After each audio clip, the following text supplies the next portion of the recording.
Welcome you all. So today we'll continue with the part. So that is primary air pollutants we are going to study now. So left are lead, mercury and the particulated matter. So lead, you might have heard about the lead, that lead is a toxic substance. So this lead is not naturally available. So only sources are the anthropogenic sources. So these sources came from the automobile exhaust. So that some of the fuel contains lead content, that if combustion is incomplete, then from that exhaust you can have the lead in the atmosphere. And next is lead based paint. So some paints which are chemical compositions that are prepared by using lead. And third is lead chromate by these compounds: lead chromate, red lead and white lead. These are the sources of the lead. And what are the effects? If concentration of lead increases in the atmosphere, so how it affects on the human being? So first, this high concentration of lead, it may inhibit the production of hemoglobin and it causes the anemia. Okay, and it may also cause kidney damage, and even it also damage the brain also. And this lead appears to have a serious effect on the intelligence of the children. So that's how it affects on the human being. So how to control this concentration of lead in the environment? So by using unleaded petrol. So in unleaded petrol means the petrol which do not contain any lead compound. So in last unit we have studied unleaded petrol and all. So by using this unleaded petrol, we can reduce the this lead content in the atmosphere, even by avoiding the lead pigment paints. So the paints which are prepared without lead, that is to be used. Okay, so this is about the lead. So in exams, in your SEM exams or in your internals also, they may ask any two primary pollutants.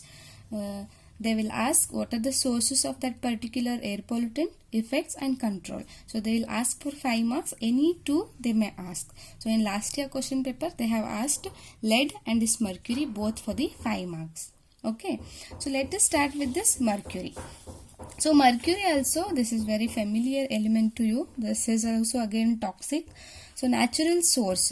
So naturally you can get the mercury from the volcanoes, forest fire, cinnabar, it is a ore, and the fossil fuels such as coal and petroleum. So from these fuels you can obtain the mercury from naturally. Okay, so then what are the anthropogenic sources? Okay, so here anthropogenic sources are some of the discharge from the hydroelectric, mining, pulp and paper industries. So this mercury is discharged by some of the mining or some power plants also. So what happens here? This mercury level increases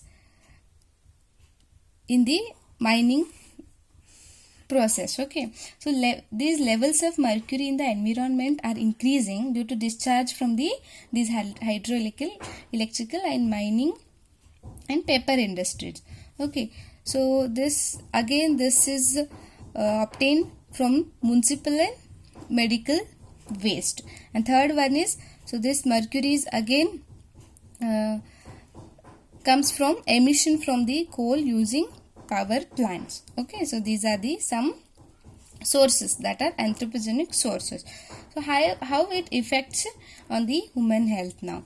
Okay, so this mercury is converted into highly toxic methyl mercury in the environment. So this methyl mercury itself, it is converted into methyl mercury. Okay, then it is going to harm any living being. So possible symptoms of this methyl poisoning may include some of the peripheral vision, loss of peripheral vision, so impairment in speech, hearing, you can't hear properly, walking problem, muscle weakness and pins and needles feelings like this, even lack of coordination of movements. You can see these some effects on the human being. And on children also it affects like cognitive thinking, memory loss, attention, can't attend, and language problem, fine motor skills, visual spatial skills, that is talking and both visual problems. So this is effect on the children, and even it affects on infants also, that infants in the mother womb can be exposed to this methyl mercury when their mother eat fish and sell fish that that contain methyl mercury.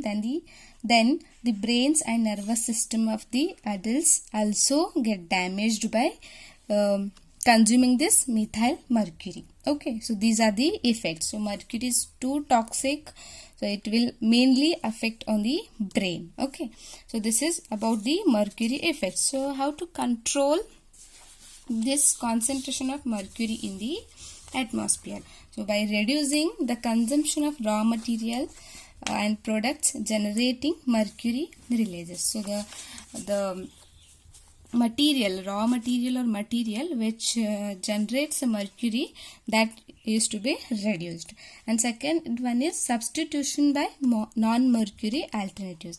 So wherever you are using mercury compounds, so just try to substitute other elements by that from that mercury. Okay, so end of pipe techniques.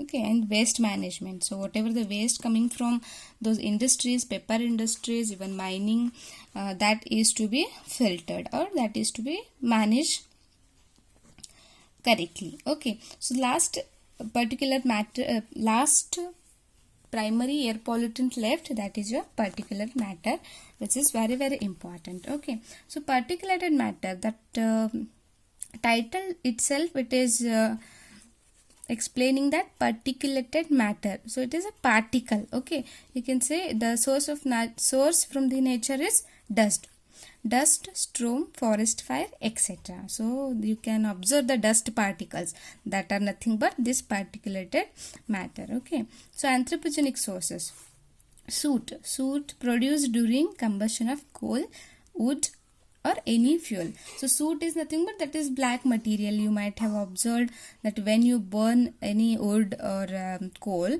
that black small particle you can observe, no, that is nothing but soot. Okay, so dust produced, so that dust that which is produced during the material crushing, grinding of ores, also by mixing, packaging, construction of road and houses, mining, body spray, spraying of crops, fly ash from cement industries, and thermal power plants. So these are all the sources of the dust, that is nothing but particulated matter. Okay, from this you can form the dust in the environment. Okay, how it affects? Okay, this smoke causes respiratory problems. Okay, mainly this smoke or dust, it mainly causes the respiratory problems and it may lead to tuberculosis also. And the silica dust causes asbestosis, and lead dust produces the lead poisoning, and the mercury dust produces kidney problems. So this is caused by mercury dust. Okay,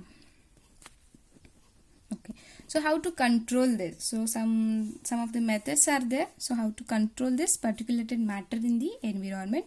First one is gravity sucker chamber, cyclone separator, wet collectors, fabric filters, and electrostatic precipitators. So these, by using these 5 methods, you can control the concentration of particulated matter in the atmosphere. So these 3 are for your syllabus. Okay, let us see one by one. Very small concept, important one. Okay, so let us start with this gravity settling chamber. So this title itself is telling that gravity, by using gravity. Okay, here this is simplest method for the control of particulated matter. So this applies to matter which is larger than 50 micrometer. So if your matter or dust particle is larger, that is size is larger than 50 micrometer, then it should subject it to this gravity settling chamber. Okay, so here there is a gravitational force is employed here.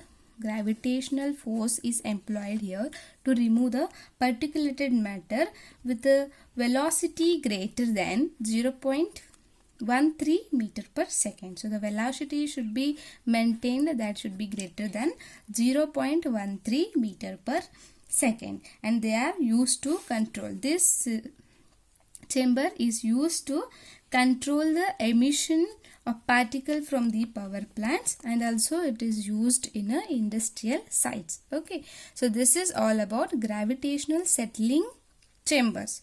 So second, we'll move to the second, that is cyclone separator.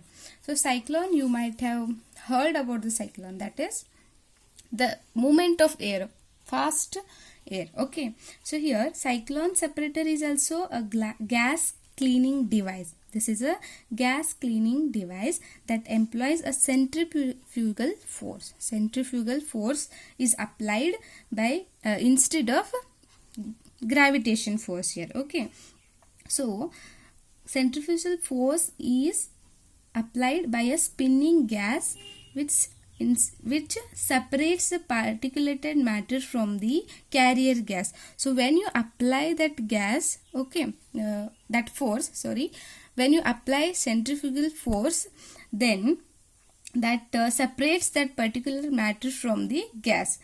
So then the cyclone is usually, this is employed for the particles of size 10 micrometer and even larger. Okay, so this force is applied, that force is centrifugal force. This is applied, that is this should be several times greater than the gravitational force. Okay, so this is all about cyclone separator. See here, dust, air. So whatever the particulated matter, the dust is entering here, and here you have created cyclone and it rotates heavily. You have applied centrifugal force here, and all the dust comes and collect below this separator, and clean air passes from this wall, we can say. Okay, so by using this cyclone separator, you can separate the particulated matter from the clear from the dust air to the clear air. You can convert this dust air to clear air by using this centrifugal force. Okay, so if you go through the Google or YouTube, you can just see this chamber. Okay, so just have a look on this chamber. So next, third one is wet collectors. In this case, the everything is same, but this condition is maintained, that is wet. Wet means any liquid, mainly you can use the water. Okay, so here liquid used is water to capture the particulated matter. So you should pass the gas from this inlet.